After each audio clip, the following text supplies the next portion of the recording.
الحمد للہ وکفا وسلام علی عبادہ الذین اصطفی اما بعد۔ محترم حضرات، ہم آج کے سبق میں نکاح کے متعلق چند رسومات کے متعلق پڑھیں گے۔ نکاح یہ سرکار دو عالم صلی اللہ علیہ وسلم کی سنت ہے اور اسلام میں اس کی بڑی اہمیت ہے۔ آپ صلی اللہ علیہ وسلم نے فرمایا، یا معاشر شباب تزوجوا، اے نوجوانوں کی جماعت تم نکاح کرو، اور اگر تم میں نکاح کی طاقت نہ ہو تو بھی تم روزے رکھو۔ اور اسلامی تعلیمات میں نکاح کرنا یہ آپ صلی اللہ علیہ وسلم کی سنت ہے۔ آپ صلی اللہ نے یہاں تک فرما دیا کہ جو شخص میری سنت سے اعراض کرے گا وہ مجھ سے نہیں ہے۔ تو اور آپ صلی اللہ علیہ وسلم نے ایک حدیث میں فرمایا کہ سب سے افضل اور بہتر نکاح وہ ہے جو کم خرچ والا ہو۔ یہ سنن نسائی کے اندر ہے اور مسند امام احمد کی روایت میں رسول اللہ صلی اللہ علیہ وسلم نے فرمایا کہ سب سے بابرکت نکاح وہ ہے جس میں خرچ کم ہو۔ اس لیے نکاح کو سادگی اور اسلامی تعلیمات کے مطابق انجام دینا نہ صرف ایک عبادت ہے بلکہ معاشرتی سکون اور برکت کا باعث بھی ہے۔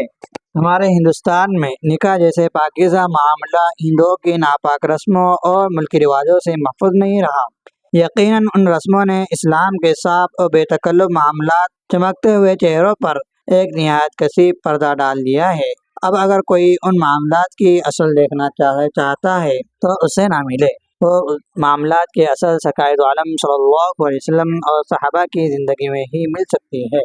سچے مسلمان کو چاہیے کہ وہ کبھی اس بات کو گوارا نہ کرے کہ ان کے عبادات یا معاملات میں غیر قوموں کی اختراعی رسوم مختلط ہو جائے۔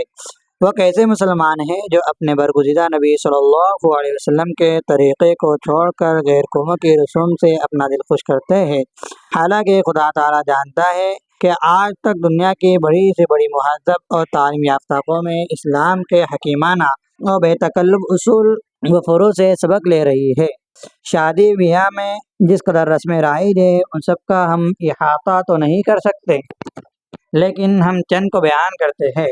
تو ان رسومات کو سمجھنے سے پہلے ہم ایک ضابطہ سمجھے کہ فقہی ضوابط کی جلد نمبر 2 صفحہ نمبر 452 پر مفتی اسامہ بابنپوری دامت برکاتہم یہ ایک ضابطہ لکھتے ہیں کہ جس بے اصل و غیر ثابت چیز کو عبادت سمجھ کر کیا جائے وہ بدعت ہے۔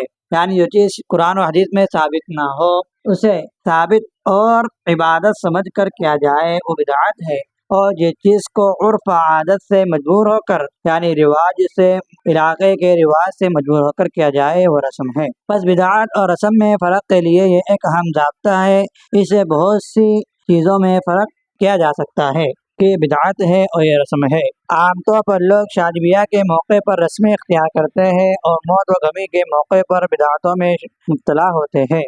شرعی لحاظ سے دونوں ناجائز ہے، البتہ رسم کے مقابلے میں بدعت میں قباحت زیادہ ہے، لیکن رسم کی بھی اجازت نہیں ہے۔ نبی کریم صلی اللہ علیہ وسلم کی بعثت کے مقاصد میں سے ہے وَيَضَعُ عَنْهُمْ إِصْرَهُمْ الْأَغْلَالَ الَّتِي كَانَتْ عَلَيْهِمْ کہ وہ پیغمبر ان پر سے وہ بوجھ اور بیڑیاں الگ کرتے ہیں جو ان پر تھی۔ اغلال دراصل گلے کے توق کو کہتے ہیں، پر اس سے مراد وہ رسمیں بھی ہے جو کفار مکہ کے معاشرے میں جڑ پکڑ چکی تھی اور وہ ان کے لیے گلے کے توق بن چکی تھی۔ نبی کریم صلی اللہ علیہ وسلم نے معاشرے کو ان رسومات سے بھی پاک صاف کیا ہے۔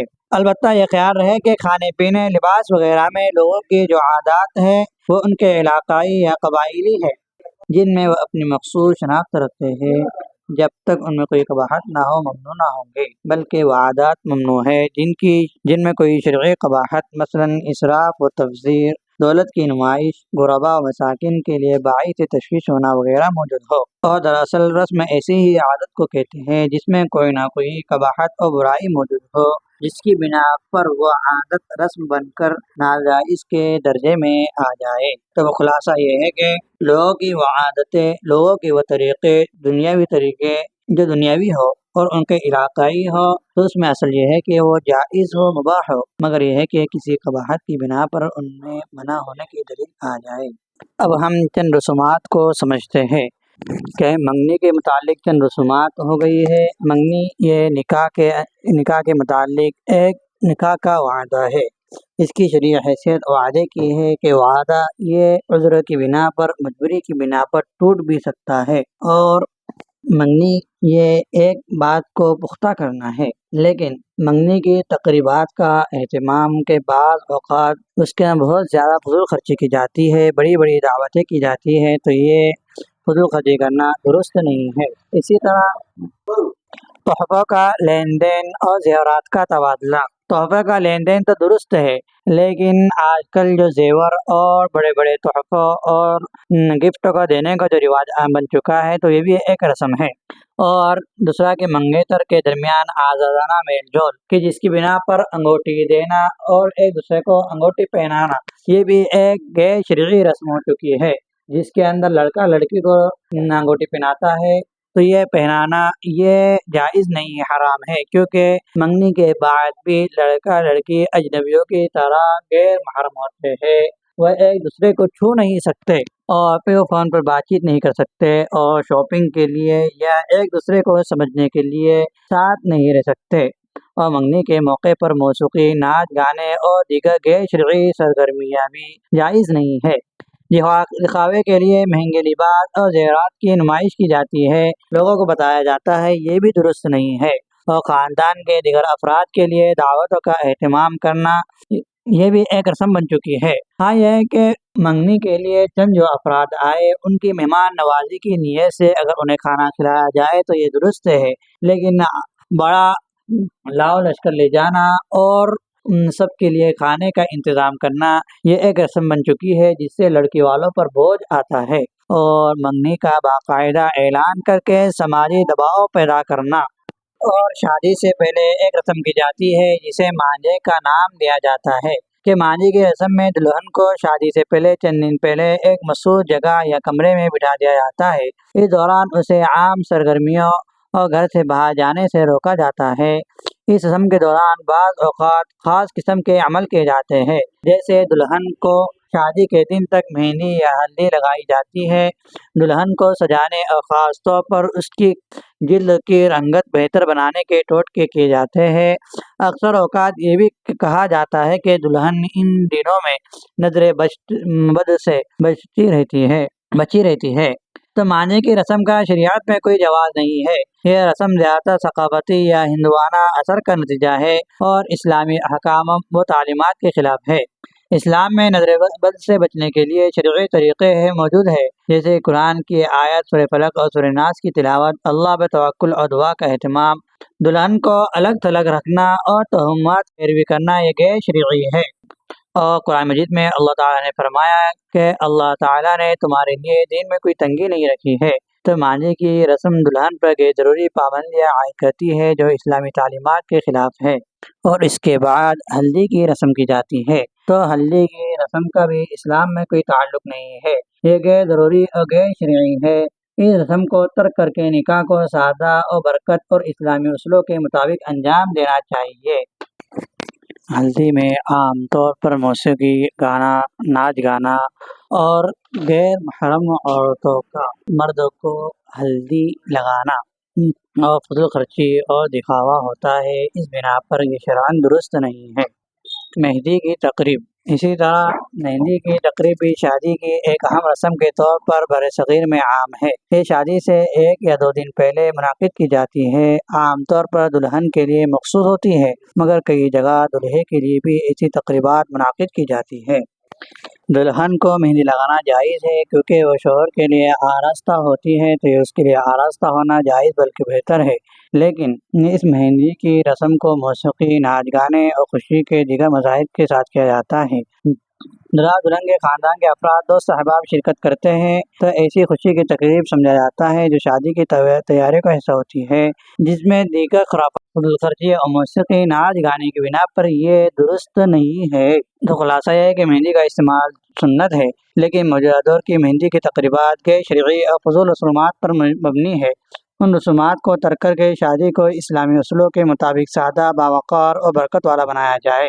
جہیز کی نمائش یعنی جہیز کو دکھانا ایک عام رواج ہے، جس میں دلہن کے والدین شادی کے موقع پر دلہن کو دی جانے والی اشیاء، مثلاً فرنیچر، زیورات، برتن اور دیگر سامان کو سب کے سامنے ظاہر کرتے ہیں۔ اس عمل کے ذریعے لوگوں کو متاثر کرنے کی کوشش کی جاتی ہے۔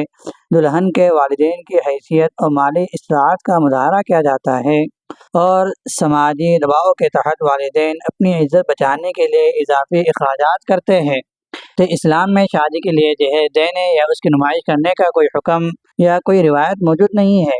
اسلام والدین پر کسی بھی غیر ضروری مالی دباؤ ڈالنے کی اجازت نہیں دیتا۔ شادی میں صرف ضروریات پر زور دیا گیا ہے کہ نہ کہ فضول خرچی پر۔ اور اللہ تعالیٰ فرماتا ہے جو کچھ تم خرچ کرتے ہو وہ دکھاوے کے لیے نہ ہو، اور دکھاوے کے لیے جہیز کی نمائش کرنا اسلامی تعلیمات کے خلاف ہے۔ اور آپ صلی اللہ علیہ وسلم نے فرمایا کہ جو شخص دکھاوے اور شہرت کے لیے کام کرے اللہ تعالیٰ قیامت کے دن اسے رسوا کرے گا۔ تو جہیز کی نمائش بھی شہرت اور دکھاوے کے زمرے میں آتی ہے۔ جہیز سے جو نقصانات ہے کہ والدین اپنی استطاعت سے بڑھ کر اخراجات کرتے ہیں جس سے ان پر مالی بوجھ ہوتا ہے، بعض اوقات قرضوں میں مبتلا ہوتے ہیں۔ معاشرتی بگاڑ کے جہیز کی نمائش کی وجہ سے دوسرے خاندان بھی اس رواج کی تقلید کرتے ہیں جس سے معاشرے میں ایک قسم کا تناسر پیدا ہوتا ہے اور اخلاص کی کمی کہ نکاح ایک عبادت ہے لیکن جہیز کی نمائش سے یہ عبادت دنیاوی دکھاوے میں تبدیل ہو جاتی ہے، اور جہیز کی نمائش کی وجہ سے وہ خاندان جن کے پاس وسائل نہیں شرمندگی اور خجالت کا شکار ہوتے ہیں۔ نمائش کی وجہ سے لوگ ایک دوسرے سے حسد کرتے ہیں جس سے رشتوں میں دراڑ پڑ سکتی ہے۔ تو جہیز کے متعلق یہ ہے کہ لڑکی کے والدین لڑکی کو جو ضرورت کی چیزیں ہیں فضول خرچی کے بغیر اور اسراف کے بغیر ضرورت کی چیزیں دے، اپنی مرضی سے خوشی سے دے تو وہ ان کے ایک تحفہ اور گفٹ کے بنا پر ہے، یہ جائز ہے۔ لیکن لڑکے والے اگر جہیز کا مطالبہ کرے، چیزوں کا مطالبہ کرے تو یہ مطالبہ کرنا یہ جائز نہیں ہے، ڈیمانڈ کرنا جائز نہیں ہے۔ اسی طرح کہ جہیز بڑھ چڑھ کر بغیر ضرورت کی چیزیں بھی دی جائے تو وہ بھی ایک معاشرتی خرابی کی بنا پر یہ درست نہیں ہے۔ اور نکاح کے وقت مہنگے لباس اور زیورات کی نمائش بھی یہ بھی جائز نہیں ہے کہ نکاح کے موقع پر دلہا دلہن ان کے اہل خانہ کی جانب سے مہنگے لباس اور زیورات کی نمائش ایک عام رواج بن چکا ہے۔ اس میں دلہن کو بھاری قیمتی لباس پہنایا جاتا ہے جیسے کہ مہنگے برانڈ یا ڈیزائن کے تیار کردہ لباس، زیورات کا بھرپور استعمال کیا جاتا ہے جو اکثر دکھاوے اور سماجی دباؤ کے تحت کیا جاتا ہے۔ خاندان کے دیگر افراد بھی مہنگے کپڑے اور زیورات زیب تن کیے ہوتے ہیں تاکہ حیثیت اور وقار کا اظہار کیا جا سکے۔ تو اسلامی تعلیمات میں اسلام میں نکاح کو سادگی انجام دینے کی تاکید کی گئی ہے۔ مہنگے لباس اور زیورات کی نمائش دین کے اصولوں کے خلاف ہے، اور اللہ تعالیٰ فرماتا ہے کہ فضول خرچی نہ کرو، بے شک فضول خرچ لوگ شیطان کے بھائی ہے۔ مہنگے لباس اور زیورات پر غیر ضروری خرچ کرنا فضول خرچی میں شامل ہے۔ مہنگے لباس اور زیورات کی نمائش کے نقصانات میں یہ ہے کہ مالی بوجھ کے بہت سے خاندان اپنی استطاعت سے بڑھ کر خرچ کرتے ہیں جس کی وجہ سے انہیں قرض لینا پڑتا ہے یا مالی مشکلات کا سامنا کرنا پڑتا ہے۔ معاشرتی دباؤ کے ان خاندان کی نمائش دوسرے کے خاندان پر دباؤ ڈالتی ہے، وہ بھی اس طرح کے مہنگے لباس اور زیورات کا انتظام کرے جس سے معاشرتی برائیاں بڑھتی ہے، اور نمائش کی وجہ سے لوگوں میں حسد کے ضروری مقابلہ پیدا ہوتا ہے جس میں جو رشتوں میں تنازعات کا سبب بنتا ہے۔ دن کی اصل روح سے دوری کے نکاح کا مقصد اللہ کی رضا حاصل کرنا اور برکت کا حصول ہے، لیکن یہ نمائش نکاح کو دنیاوی دکھاوے کی تقریب میں بدل دیتی ہے۔ تو خلاصہ یہ ہے کہ نکاح کے وقت مہنگے لباس اور زیورات کی نمائش اسلامی تعلیمات کے خلاف ہے۔ یہ عمل فضول خرچی، دکھاوے اور غیر معاشرتی دباؤ کو فروغ دیتا ہے۔ شادی کو سادہ، باوقار اور برکت والا بنانے کے لیے سادگی اور اعتدال کا راستہ اختیار کرنا چاہیے تاکہ یہ عبادت اللہ کی رضا کے مطابق ہو اور معاشرتی اصلاح کا ذریعہ بنے۔ اسی طرح شادی کے موقع پر دلہے کا صحرا باندھنے کی رسم، یہ بھی ایک طرح کی رسم ہے۔ اس میں چند خرابیاں ہوتی ہے۔ پہلی بات یہ کہ ایک غیروں کا طریقہ ہے اور غیروں کے طریقے سے بچنا ہمارے لیے ضروری ہے، اور دوسرا ہے کہ اس کے اندر دکھاوا ہوتا ہے اور تکبر ظاہر کرنا ہوتا ہے۔ نبی کریم صلی اللہ علیہ وسلم نے فرمایا کہ اللہ تعالیٰ تکبر اور دکھاوا کو پسند نہیں کرتا۔ صحرا باندھنے کی موجودہ شکل ہندو اور غیر اسلامی ثقافتوں سے آئی ہے، اس بنا پر صحرا باندھنا درست نہیں ہے، اور اسی طرح غیروں کے اندر یہ عقیدہ بھی ہے کہ صحرا باندھنے والا کا چہرہ سورج کی طرح ہو جاتا ہے، اور وہ یہ توہم اور بدعقیدگی میں مبتلا ہے کہ جس نے صحرا باندھا ہے اسے کوئی تکلیف نہیں پہنچتی۔ نکاح کے موقع پر جو تاریخ کو دیکھتے ہیں کہ ستاروں کی یا برجوں کی، عقرب، حمل وغیرہ، زحل وغیرہ کو دیکھنا ہے، یہ بھی ایک غیروں کا طریقہ ہے۔ اسلامی تعلیمات کے مطابق تمام امور اللہ تعالیٰ کی مشیت اور قدرت کے تحت ہے۔ کسی بھی دن یا وقت کو مبارک یا منحوس سمجھنا اور ستاروں یا برجوں کو فیصلہ سازی میں شامل کرنا شرعی نقطہ نظر سے درست نہیں۔ نکاح کی تاریخ کے لیے ستاروں یا برجوں پر انحصار کرنا توہم پرستی کے زمرے میں آتا ہے، جو شرک کے قریب ہے۔ اللہ تعالیٰ فرماتا ہے، کہہ دو کہ کوئی چیز نہ ہمارے لیے منحوس ہوتی ہے نہ بابرکت، یہ سب اللہ کے حکم سے ہوتا ہے۔ اور رسول اللہ صلی اللہ علیہ وسلم نے بشگونی لینا فرمایا کہ بشگونی لینا شرک ہے۔ اسلام میں کسی مخصوص دن کو مبارک یا منحوس قرار دینا منع ہے، سوائے ان دنوں کے جن کی فضیلت نکاح کے لیے کسی دن یا وقت جن کی فضیلت قرآن و سنت سے ثابت ہو، جیسے جمعہ اور عید کے دن وغیرہ۔ نکاح کے لیے کسی دن یا وقت کو بدشگونی یا نحوست سے منسوب کرنا غیر شرعی عمل ہے۔ تو نکاح کے لیے کسی دن یا مہینے کی پابندی نہیں، نکاح کسی بھی دن یا وقت انجام دیا سکتا ہے، بشرطے کہ شرعی تقاضے پورے ہو۔ نکاح کی تاریخ اس طرح مقرر کی جائے کہ دونوں خاندانوں کے لیے آسان ہو اور شرعی تقاضے پورے ہو، اللہ پر توکل ہو۔ اسی طرح براتیوں کے لیے دلہن کے گھر والوں کی طرف سے نکاح یا شادی کی تقریبات میں مہمانوں کے لیے پرتعیش کھانوں کا اہتمام ایک عام رواج بن گیا ہے، جس میں غیر ضروری اور مہنگے کھانے، کئی قسم کے پکوان اور بڑی تعداد میں مہمانوں کو مدعو کرنا شامل ہے۔ یہ اکثر سماجی دباؤ اور دکھاوے یا روایات کی پاسداری کے تحت کیا جاتا ہے، جس کے نتیجے میں اسراف اور فضول خرچی ہوتی ہے، تو اس بنا پر یہ بھی درست نہیں ہے۔ بارات کی بھی اسلام میں کوئی اہمیت نہیں ہے، کوئی حقیقت نہیں ہے۔ بارات لے جانا بھی ایک رسم بن چکا ہے اور اس سے بچنا بھی آج کل ضروری ہے۔ بارات لے جانے سے لڑکی والوں پر بڑا بوجھ ہوتا ہے، ان کی مہمان نوازی کرنا پڑتی ہے، ان کا خیال رکھنا پڑتی ہے۔ اسی طرح ایک رسم ہے منہ دکھائی کی رسم، اس کی بھی کوئی حقیقت اور کوئی ضرورت نہیں ہے، یہ بھی غیروں کے طریقے سے ایک رسمائی ہے۔ منہ دکھائی کی رسم ایک ثقافتی رواج ہے جو بعض اوقات اسراف اور دکھاوے اور مالی بوجھ کا باعث بنتی ہے۔ اسی طرح بہت سی جگہوں پر یہ کہ دلہن کے گھر میں داخل ہونے پر دودھ پلائی یا دروازہ کھلوانے جیسی رسومات، اور ان کے اندر اسی طرح چاول میں انگوٹھی تلاش کرنے کی رسومات، یہ بھی غیروں کا طریقہ ہے، اسلام میں اس کی کوئی حقیقت نہیں ہے۔ اسلام ان تمام رسومات کے بجائے سادگی اور اعتدال پر زور دیتا ہے۔ نکاح کو سنت طریقے کے مطابق انجام دینا چاہیے جو سادگی پر مبنی ہو، غیر ضروری اخراجات اور رسومات سے پاک ہو۔ شادی کو عبادت اور برکت کا ذریعہ بنایا جائے، نہ کہ دکھاوے اور اسراف کا۔ تو ہم نے آج کے سبق میں چند رسومات کے متعلق پڑھا ہے اور ایک ضابطہ شروع میں پڑھا ہے، اس ضابطے کے تحت ہم دیگر بہت ساری رسومات کا پتہ لگا سکتے ہیں۔